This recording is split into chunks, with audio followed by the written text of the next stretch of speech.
Kambi mar keyo pi ma Thika Thiwasco okwayo jodak ma kono mondo oti kod pi e yorno makare bang' kambino timo chenro mag pimo pi bang' aora ma Thika pong' kendo muomo kaluwore kod koth mamedo chwe pacho ka.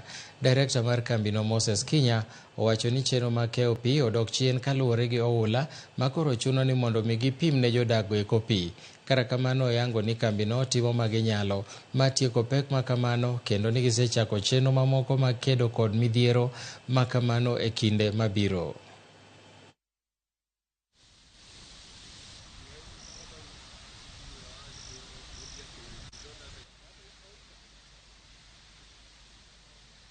Yeah, this morning as we awake at 5 a.m., we found the Thika River here just near Brewpost had burst its banks and flooded our pump house, as you can see.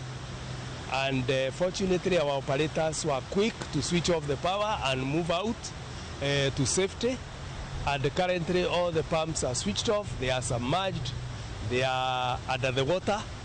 And we are not able to attend to them for now, as you can see.